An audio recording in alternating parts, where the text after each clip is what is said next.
All right. Hi, everyone. Thank you for being here virtually. I'm Shannon, for those who I haven't met. So welcome. Virtual Good Talks is our monthly series of artist talks where we have emerging artists with some kind of connection to London discuss their careers. And we would like to acknowledge and thank the Ontario Arts Council for funding this project. Just a couple Zoom rules, Zoom etiquette. Feel free to be on video. It's not required, but you're welcome to. And please keep yourself muted. If you aren't talking, we will have a question and answer period at the end where you are welcome to ask Dauma questions. You can do that, you can speak, and you can also do that via the chat. And I'll hand it off to Zane, who will introduce Dauma. Hi, everybody. Thanks for joining. Dauma Stirbyte was born and raised in Lithuania, but moved to Ireland in 2007. She graduated from the National College of Art and Design, Ireland, in 2016 with a Bachelor of Design specializing in ceramics. Dauma was a long-term international artist in residence at the London Play Arts Centre from 2017 to 2020, where she also taught sculpture classes. Since moving to Canada, she's taken part in numerous group shows, exhibitions, and fundraisers. Dauma was named Best in Show at Fusion's 2018 Emerging Artists Exhibition. She is currently represented by the Gardiner Museum in Toronto and Benz Gallery in London, Ontario. Since July 2020, Dauma has been working independently from her home studio in London, Ontario. And if you look at the photo that she has open right now, that's the studio right there. All right, I'm going to hand it over to Dauma, and welcome. Okay, thank you. Oh, thank you for that. So hi and welcome, everybody. Thank you for tuning in. And thank you, Shannon and Zane, for getting in touch with me and organizing this whole thing. Okay, let's get started. I'm hoping that there's not going to be any technical issues. I practiced this multiple times today. All right, so as was mentioned already, I was born in Lithuania, and I have a little map here to show you where it is, because a lot of people don't know where Lithuania is located. So it's just like snuggled in between Latvia and Poland. And you can kind of see in relation where it is to Canada. A quick history lesson. Lithuania was actually occupied by Russia for around 40 some years, and it was actually considered like a Soviet socialist republic. And it regained its freedom 2 years before I was born. But I believe that the ideologies and the oppressive views kind of remained for many years after that, and I still think that it's like that to this day. So I spent the first 15 years of my life in this tiny town called Šiluta. It's like one of those towns that nothing exciting ever happened. Like, it's a population of like 15,000 people. Everybody knew everybody. And back then I didn't really know that ceramics was like a thing that people did. I didn't know that was an option in life. And so small towns aren't really known for being very progressive or forward thinking. So as you can imagine, I had a pretty hard time growing up. I was a pretty weird kid. But in a lot of ways, I find Canada and Lithuania are similar, especially like the climate is basically the same. So I feel really comfortable in Canada because I love snow. I don't really like the hot summers, but I love snow, so I can kind of put up with that. So I always like sharing this photo, well, the two of those. So growing up, I was always a creative kid. I didn't really do a whole lot of art, but I played piano for 7 years when I was growing up. So apparently I was always good at things that, you know, don't have great job prospects or bring you in any money. So I spent a lot of time alone, and I like read a lot and played the piano, and yeah, just kind of spent a lot of time alone.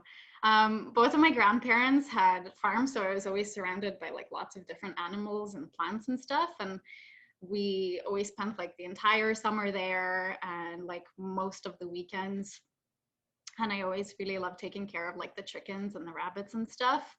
And I used to have this little cemetery where like, if they, you know, some of them got old, they died, they got sick, whatever, I'd make like little graves for them, and I'd like make little crosses and like decorate them and stuff.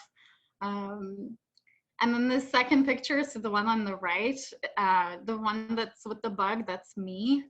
And I always think that's really funny in relation to like what I do now with all of my like insects and beetles and stuff. Because I love that ladybug. It was like a wind-up toy that I got for Christmas. And in the background, you can see my brother, and he's like holding up an orange.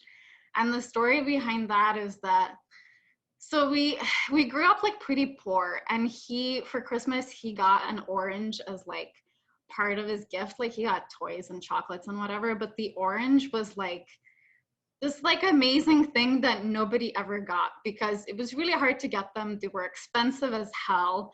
So you might get like an orange for Christmas, and you can like just, I love his face in that photo, and it just reminds me where I came from, and how like it was pretty tough growing up. So then fast forward to Ireland. So I moved to Ireland when I was 15 in 2007. So the high school program wasn't really great, but I ended up going to the art college because I wanted to go into graphic design. So I did like a lot of illustrations and stuff back then. I did like a lot of watercolor stuff. And I went in there thinking like I want to do graphic design. And by the way, I didn't get in the first time around. I had to apply twice to get in. And so the way that NCAD worked was that like first year was core, and you got to like literally try a little bit of everything and then decide what you want to specialize in. And so in the second photo, you can actually see the ceramics building, and this is kind of the main entrance into the college. And the ceramics building was split between two, so the big building on the left and the right. So on the left was all the studios and kilns, and on the right, you had to literally go outside to get into it, was where you glaze. And that was like a really, there's a sign there you can see in the photo that says like, you gotta get off your bike, because you'd literally have to like hold your pot or whatever and then look both ways to make sure there isn't like a bike coming at you, and then run across to the glazing room and then do the same on the way back. Because they didn't care about us. There's like 7 people in the ceramics department compared to like, I think painting had like 50. So they were like, let's just shove them into this little building.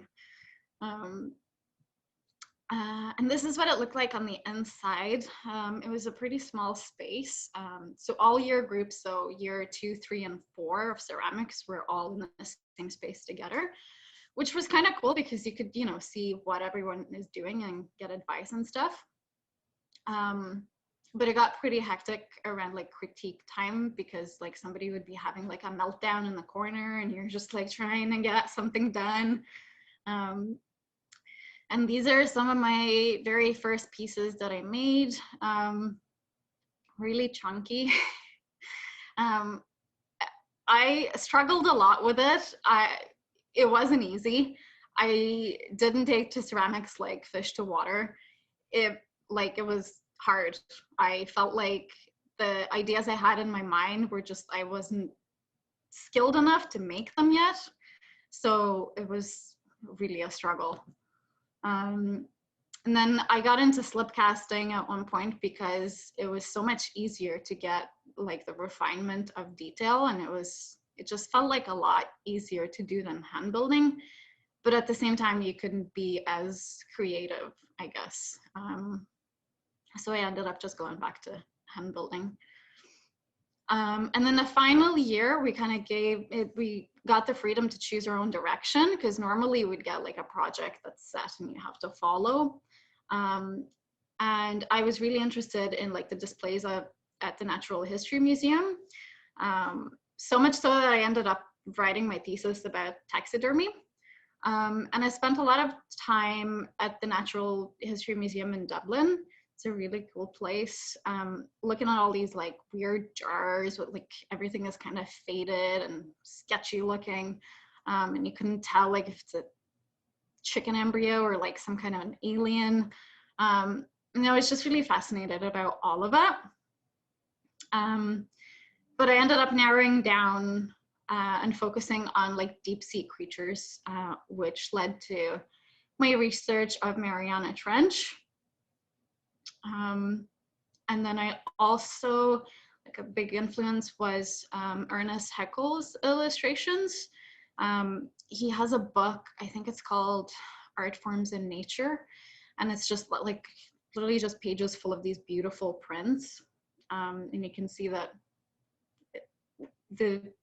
I think the inspiration is very obvious between the illustrations and what I came up with. So some of my sketches from the college days.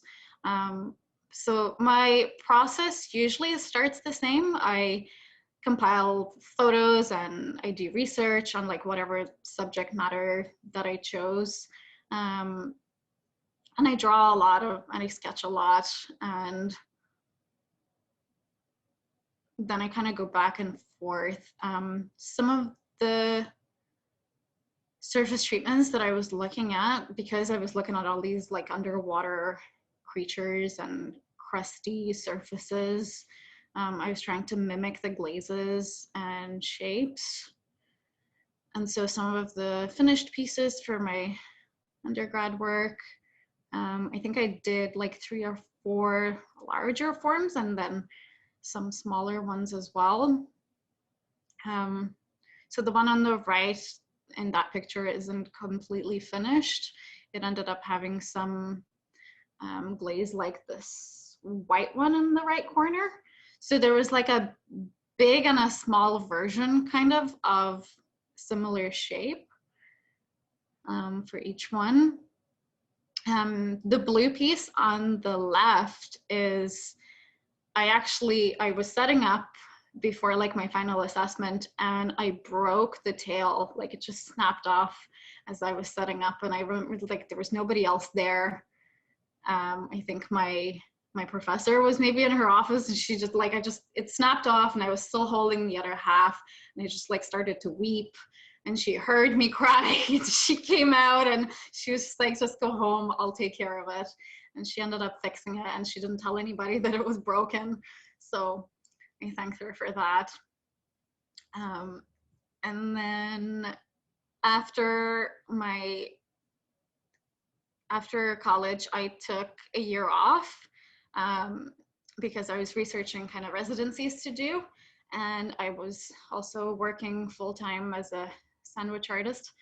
So I didn't have like anywhere to work. I worked on the floor in my like spare bedroom. I didn't have a kiln. I didn't have like literally no facilities, no equipment, no anything. So what I would do is just like I'd make a bunch of stuff and then I'd break it down, I'd recycle the clay, and then I'd make a bunch of stuff again. And I just did that for a year. Just so that I could practice and not lose the skills. And these were the only pieces that I ended up getting fired. Because I found this like one lady who owned a kiln and like begged her to take my stuff and fire it. So these were the only ones that I have from that year. And then I moved to Canada in 2017. And so that's the London Clay Art Center. And originally the plan was to like move for a year and come back because the residency was only a year long.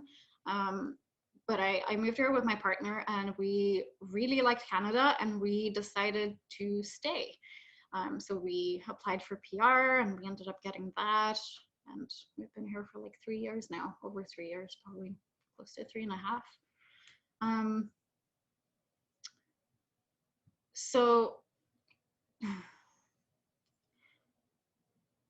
when I first got to the London Clay Arts Centre, there was a wheel in my studio, but throwing on a wheel was never part of the course in college. So like I've never thrown in my life before. So I really got into that for a little while. I found it really fun. And I remember at first saying like, oh, I don't need the wheel. Like if you guys want to take it, you can, you know, use it for classes or something. And they were like, no, it's like part of the whole deal.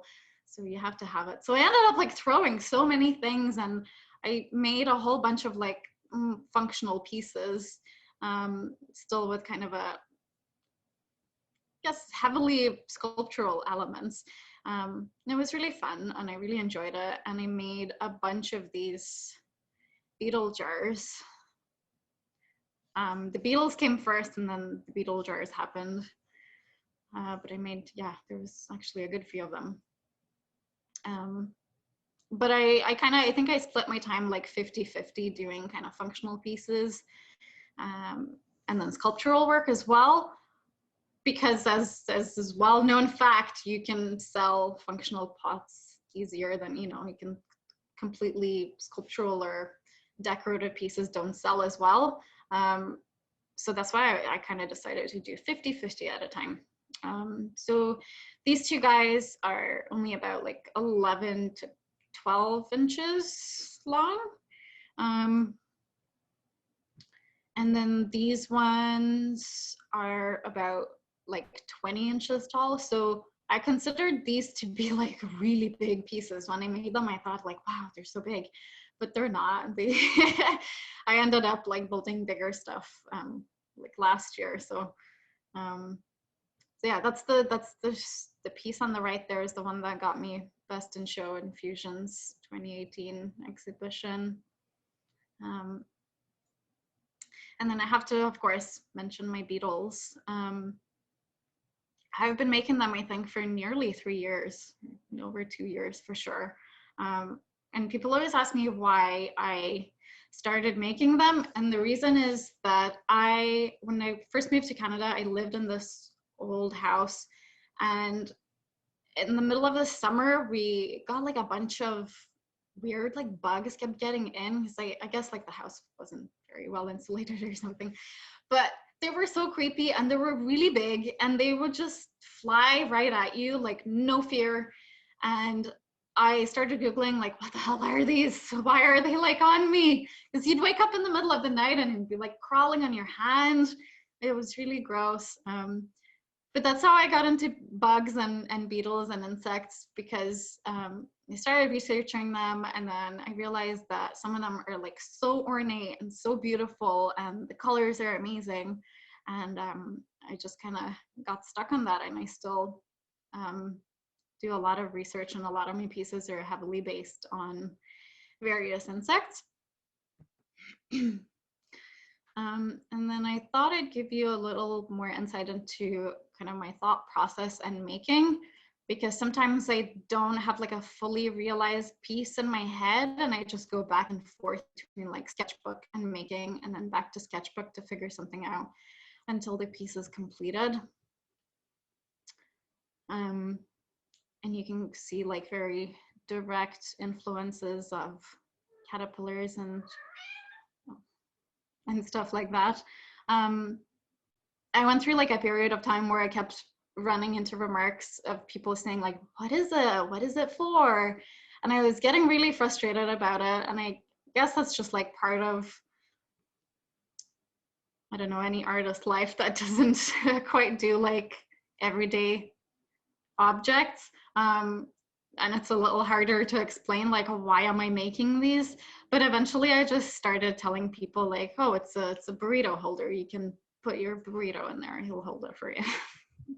And try to like have fun with it instead of getting angry and upset about it.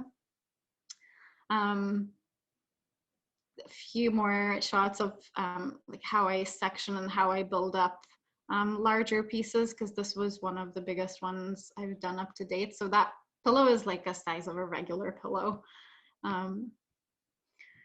So I would create the 3 different parts, let them set up to maybe letter hard or even longer, and then attach them. And that's Clive. Again, I think when I started making Clive, actually, I didn't have any sketches or any ideas of what I was going to do. I got a box of paper clay and I really wanted to try it out and see how it handles. And I just started to like coil his legs from bottom up. So I made the legs not thinking that they're going to be legs, but when they got like tall enough, I was like, oh, that looks like a pair of legs. Like, let's go with that and see where I can get. So it can be pretty exciting to not like really have a solid idea of where you're gonna go. So actually I ended up making a lot of work while I was at the London Clay Art Center. I tried to take part in as many shows as I could, and I said yes to like any opportunities that came my way, even though like a lot of them were like doing talks and stuff, and talks are terrifying, especially in like an actual room full of people and everybody is staring at you. I find this is much easier to do. If you always had to do artist talks over Zoom, that would be great. I did one in Beale actually, so I don't know if everybody here is from London. It's a high school, and they got this amazing art department, and even more amazing ceramics department, and I was just like in awe. Like it's incredible. So jealous. I never had anything like that. I feel like I'm so late into the game, but it's amazing that they have that here. And then a little bit more about my surfaces and colors and where that comes from. Again, like it's all kind of coming from nature and different plants and insects. I try to sometimes mimic the line work that you can find on flower petals, but I never try to be biologically correct. I like to kind of see how things can evolve, and I like build them into sort of unexpected shapes or combinations of things that look like, is it a flower? Is it an animal? Like, what is it? You kind of end up feeling like a bit of a mad scientist. And then fast forward to 2020 in March when COVID happened. So I was supposed to stay at the London Clay Art Center for the next foreseeable future. But obviously everything closed down, and I packed up like my studio into 2 little boxes, like whatever I could take home. And I worked on my dining room table for, I think, 3 months. So I had to like pack everything out, like to, set everything up in the morning and then pack everything back into boxes because it was the same table that we eat on, and I have cats, and it was awful.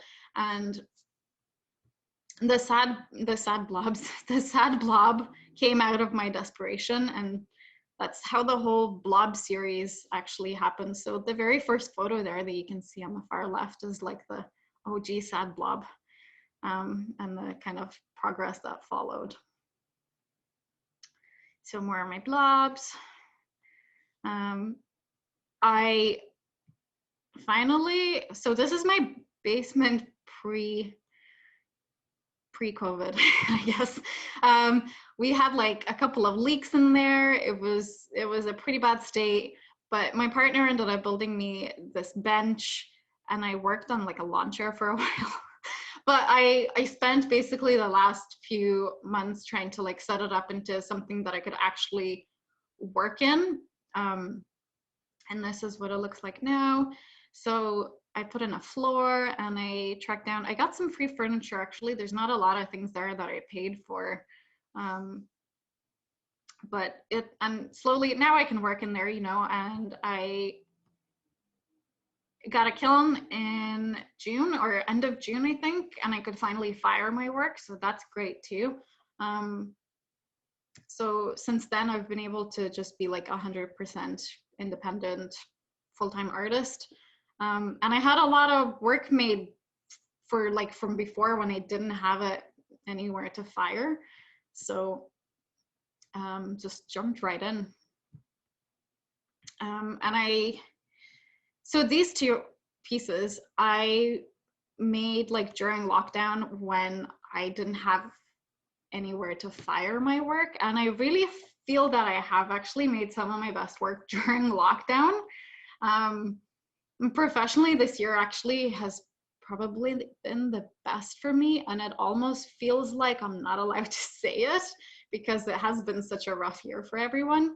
And like mentally, it's just been completely so terrible. I don't even know how to where to begin. I think everybody's in the same boat, but you know, professionally it's been kind of okay.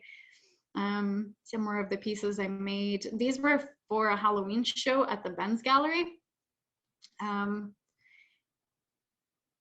So the work that I made for the show kind of ended up being all about like eating and food and sort of insect relationships that I wasn't specifically thinking of it when I was making the work, but it just ended up all being kind of like slightly darker spin on my work, which I might revisit at some point in time.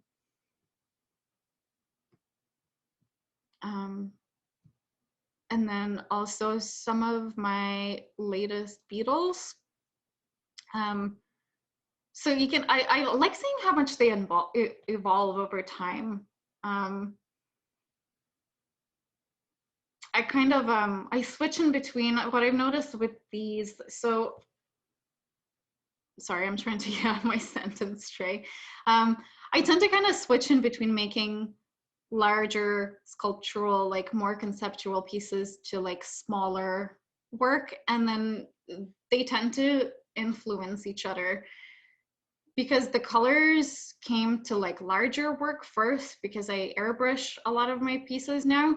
And I used to hand paint all of my Beatles before, but then I thought like if I bring the spray into these little guys, it looks totally different. And I really like how soft and velvety the surfaces are as well. So it's really exciting. And just to finish off, I wanted to share this quote as well because it really like resonates with me, and it's something that I try to live by. And it says, inspiration is for amateurs. The rest of us just show up and get to work. If you wait around for the clouds to part and a bolt of lightning to strike you in the brain, you're not going to make an awful lot of work. All the best ideas come out of process. They come out of work itself. Things occur to you. And I really do believe in that because like as much of a struggle as this year has been, there has been some really exciting things that come out of the struggle. And when I've kind of been in my darkest places, the most exciting work has come out of it. So I don't know, maybe it's not all bad. So thank you for listening. That's all the slides I have. So I guess we'll move on to questions.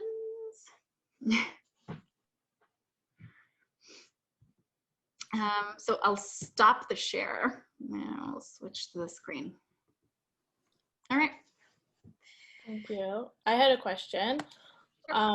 Do you have a preference over working in like independently in your own studio versus working at the London Clay Arts Centre or just any shared communal space? I really like working at home. I find that communal spaces can often be, you know, they're loud and they're crowded and people will come and they'll interrupt you, and it might be okay at some times, but I find that I work best by myself, and I just like to focus on the thing that I'm doing. So it's nice to have, and like I work in the basement now, so I just go down there and I stay down there the whole day and I forget to eat and whatever. It's just like such a, you know, you get in the zone, which is what I don't feel like you can totally get that in communal spaces, but there's pros and cons for each, I think. Especially if you like kind of chatting with people and bouncing ideas off of your fellow artists. So I do prefer working at home though. I feel like I get a lot more done. Mm-hmm. That makes sense. Thank you. So I had a question. So you said that you're a full-time artist right now and that you used to make functional work to, sell. Do you still make functional work to sell, or are you primarily selling these sculptural pieces? I just do sculptural pieces now. Yeah. I stopped making functional work probably a year ago. I just find it more exciting to make sculptural work. So I found that like if my focus is 50-50 on functional and sculptural, then neither one is going to be 100% good. So, and my heart is really with sculptural pieces. So I've noticed like once you gotta pick a lane. I feel like, you can just do like a little bit of everything and be okay at a bunch of things. Like I wanted to be really good at sculpture. So that's the lane that I picked. And are you primarily using underglazes for your color? Yeah, it's all underglaze. If it's matte, it's underglaze.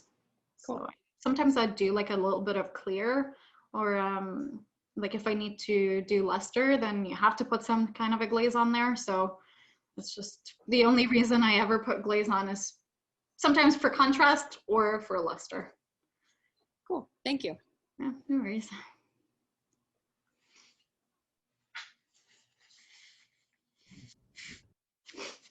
Anyone else?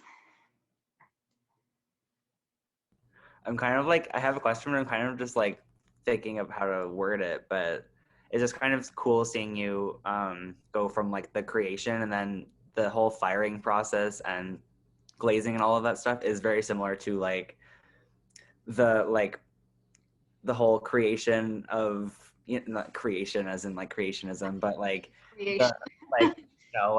how we're formed, and then like when we die or whatever, we're like gone through all these processes and stuff like that, and even talked about like taxidermy and like Yeah.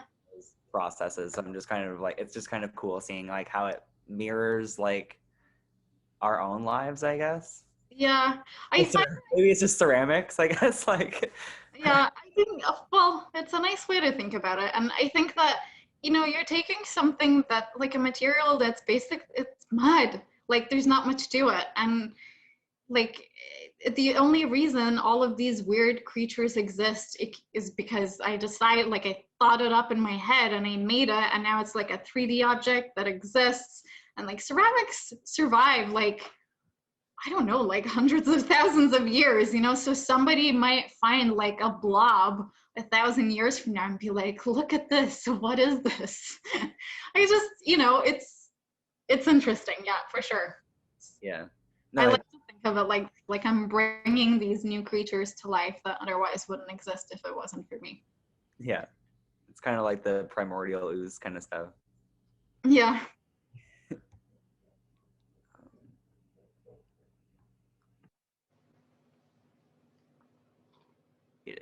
Does anyone else have any questions?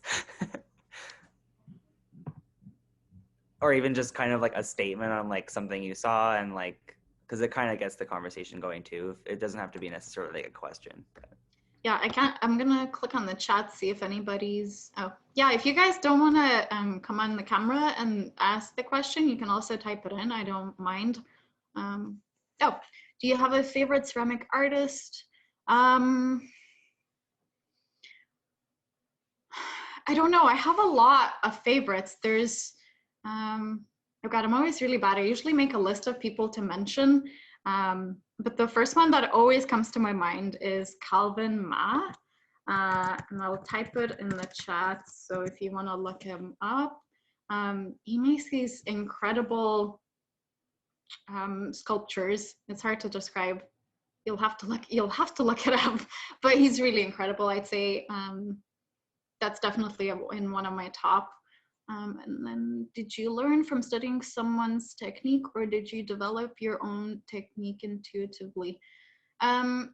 So probably a little bit of both, because when I was doing my like ceramics course in college, we went over all the basics. So like how to coil and how to slab, how to attach things so that they don't fall off. or like using molds, and altering like either slip cast pieces or like press molded pieces. So a lot of that are just, I mean, there's not that many ways to build something.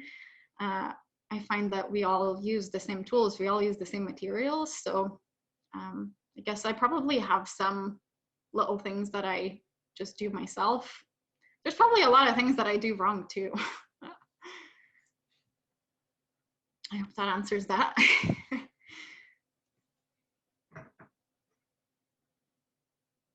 That's kind of like the nice part about it being just for the display purposes, because like if you're using like a coffee cup and the handle falls off, it's kind of like it's not a coffee cup. But Can get away with because I don't do functional, and there's so many. Oh, another artist to mention is Erica Sanada, who actually doesn't use, she uses clay and she fires it, but then she uses acrylic paint to finish her sculptures. So it doesn't even have to be glazed. Like there's no rules. You can do whatever you want. And it's like in a lot of ways, cold finishes are so much easier because you don't have to fire it. You don't have to guess the color. You know, you can see what you're doing and there's no surprises. Oh, Marilyn is asking me, can you tell us a bit more about your glazing process? So my glazing is all airbrushed. So I have like it's not even like a ceramic airbrush. It's just like one of those generic airbrushes that you can get. And I water down the underglaze a little bit so it can actually spray.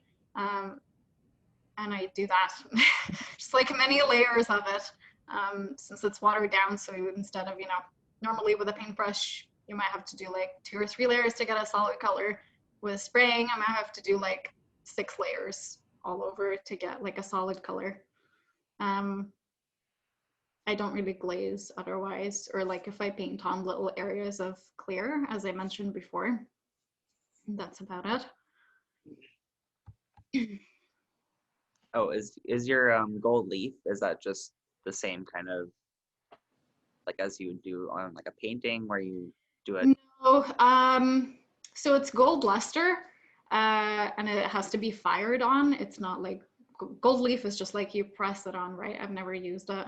Yeah, so gold luster, it comes like in a little vial, and it's sort of like this brown liquid that you paint on, and then it has to go in the kiln and be fired again. Yeah. Some of those works were like the ones that me and Shannon were like freaking out about, where like, and then I think it was when you were building Clyde that we were like finding you. Was Oh. Like, right as you were building that thing, or maybe it was the giant slug, but it was pretty funny. We were like, we gotta like contact her. Clyde is like a permanent resident in my studio now. I was setting up for a show, or to like go to a show, and I was loading him into the car, and I knocked one of his ears like clean off. Like I fixed it. It's just that I don't consider that sellable anymore, or like it would have to be a disclaimer like, yeah, I broke his ear, and you can't really tell where I fixed it unless like I point right at it. But I've got Clyde for life now. Do you find that that happens a lot, like with ceramics, where like you'll break something and it just like doesn't work? And how do you, I guess, work with Yeah, that? I find that I break a lot of work. Oh my God. I don't know what it is. Like it's usually actually when I'm like setting up for a show because I'm like nervous and I'm like unpackaging something, and that's what happened with Clive as well. Like I was putting him in the car and I just didn't like lean him low down enough to get in.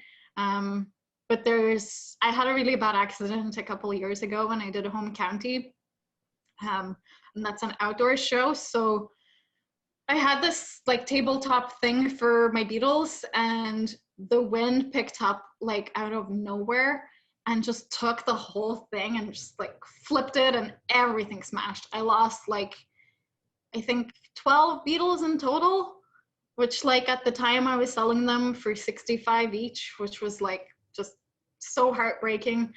And I had like, I held on to the bag of these like broken Beetle shard things for like as long as I could, because I couldn't even bear throwing it out. Like I can't fix any of it, but it was just like very heartbreaking to look at. I can imagine. Are you represented by a gallery? Yeah, so I have my work at the Benz Gallery in London and then the Gardiner Museum in Toronto. I used to have my work at the Museum London as well, but it seems to be a bit of a dead zone, so I had to take work out. The Benz has been really good for me. They opened this year, and it's in the same location where Thielsen used to be, the Thielsen Gallery. But it's, yeah, they have an incredible lineup of people, and they asked me to be part of that, I think in like January, just before COVID happened. So it was a strange timing for all of that, but they've been really good to me and they've been really supportive. So I'm very thankful to be part of that for sure.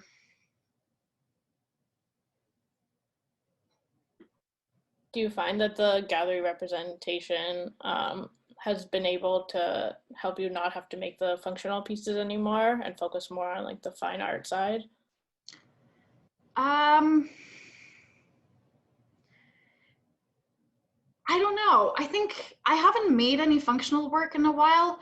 I think galleries can be great for kind of finding new like audiences, because if I'm just trying to represent myself, I guess I'm not getting like as wide of it. Like, you know, that's why people used to do shows as well when that was a thing, a thing of the past, that you can just kind of connect with others and expand your audience. I don't think it has anything to do with the functionality.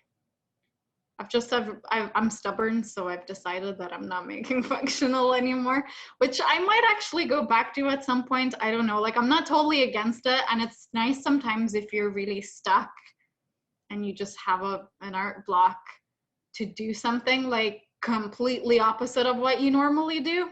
And I find that like I've done that a few times, and then you go back to your regular work and it's just kind of fresh eyes. So it's nice to have the option.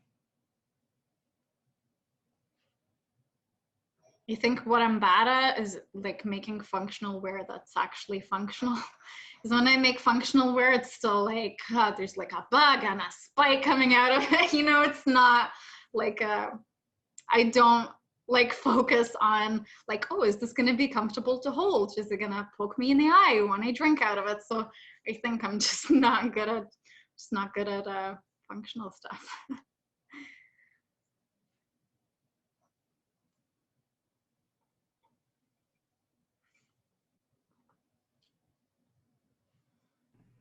There's another question in the chat about being represented by a gallery and how you went about that. So normally in the past, I have emailed places, and when I email places, I never get an answer. The Benz Gallery, they reached out to me because they were looking for, I guess, like a specific group of like whose work they wanted to have and who they wanted to represent. The Gardiner happened because I did a show in Toronto in Witchwood Barns, and they saw me at the show and they ended up reaching out. But I had emailed them as well, and it was kind of a weird timing because I think at the same time when I was reaching out to them, because they have like an application process, they emailed me like almost the same week, and they were like, oh, we saw you at this show. So that's another good reason to do shows and be in galleries, because other galleries or somebody who's like interested in representing you might see you. But I've noticed that like at least for me, it hasn't worked. Every time that I reach out to somebody and be like, hey, do you want to represent me? They just either don't answer me or they're like, maybe sometime, maybe we'll see. I think it's good to go in and see the place though. I wouldn't just like kind of blindly apply to somewhere because you don't really know what the vibe is or because some galleries can be very crafty and that could be something that you don't want. So it's good to go and see them in person before you apply, and then you can actually, chat and ask them in person. Did you try a clay and glass gallery in Waterloo? I did. They sort of sent me a very generic email saying maybe at some point in life. And then I didn't hear from them again. But I don't know. Right now I'm not looking anymore. I've kind of focused on representing myself. And that's, I think, a big thing too, that people rely too much on other places or galleries representing you, when you can do a lot of that yourself, and nobody's gonna care more about your work than you. So I spent social media helped with representing yourself. That's what I was kind of gonna roll into. So it's a good question. I think it's really good, especially this year. Like, I put a lot of effort and time into social media, and I've had a really good response. And that's where it comes to, like, as I say, if you represent yourself and like use social media correctly and put out the best work and represent yourself as best as you can, I think it kind of comes back and you get the reward without having to give up 40-50% of your pay to a gallery.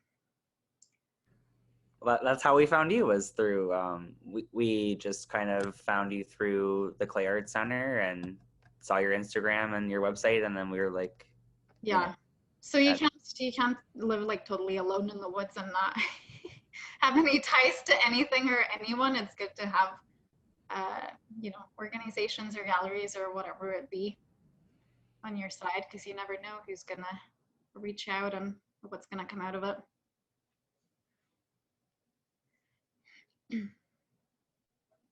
That's how I found your work in this talk. Yeah, see. That's great.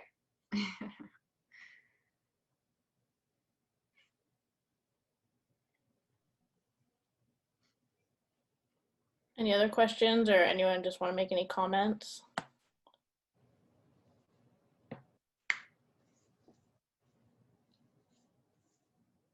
Nope. Okay. Doesn't have to be about my work either. Last time I did my talk in Beale, a lot of the kids asked just like about my life. And then I remember Kim Davey was like, I'm so sorry, I didn't know they were just gonna ask you about your life. I don't mind, I don't care. oh, I forgot about that. I went to Beale, and like, did you go through all the different sections and everything, or just the ceramics? I went through the whole thing, and then I came back when they had their like end of year exhibition thing as well. Yeah. So cool. So cool. I know, I was really lucky to go there. Yeah. It's just like you get such a head start, and you get to figure out if you like it so much earlier in life than, it took me, like, I had to go to college, and second year of college I was like, oh, I like ceramics. But you could just get such a head start, and yeah, it's really great. Yeah, I ended up staying there like 3 extra years after doing normal high school. So I was there for like a long time. So good. Yeah. Okay. What are you hoping to achieve for 2021 in terms of having shows or producing new work? I don't really know about shows. I'm not sure how things are gonna go COVID-wise. I don't know if shows are gonna be happening in 2021. I almost feel like, I don't know if I want to do any more shows. It's like a lot of effort, even the fusion one in Toronto that I did that 2 years in a row, and it's like a whole weekend thing, and you have to go there with all of your stuff and all of your displays and set up, and you know, it's a lot of work. Producing new work, I don't really have any specific plans. I'm kind of, usually January is like a pretty slow and quiet month for me, so I like to just kind of play around with new things and see where it goes. I'm trying not to put too much pressure on myself for 2021. We'll see how it goes.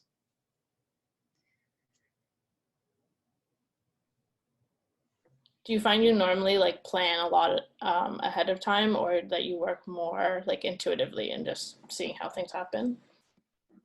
I just work a lot all the time. I mean, like that's all I do. And if my mom keeps saying that I'm a workaholic, and she's probably right, but I really do love it. There's parts of it that I don't like photo editing, website work, anything that I have to do when I'm in front of a laptop. I hate it, but it's just like being in my studio and making work. I love it. I can do it all day, every day.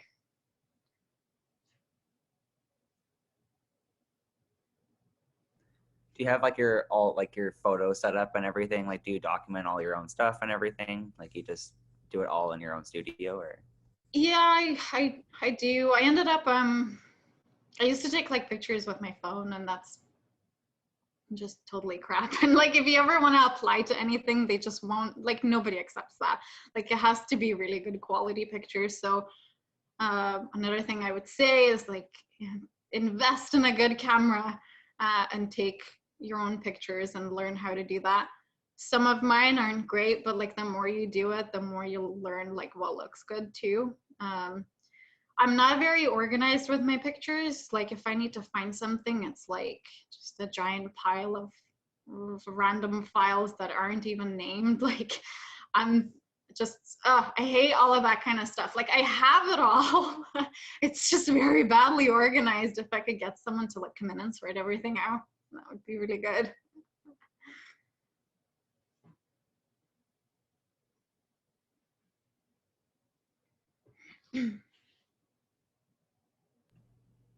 All right. If there's no more questions, do you want to just end it here, or? Yeah, if nobody has any more questions, I'm good to end it here. All right. Thank you so much for your talk. But thank you guys for organizing everything and making this possible.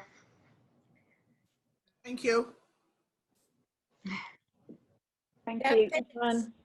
Thanks. All right. Bye, guys. Thank you everyone for tuning in.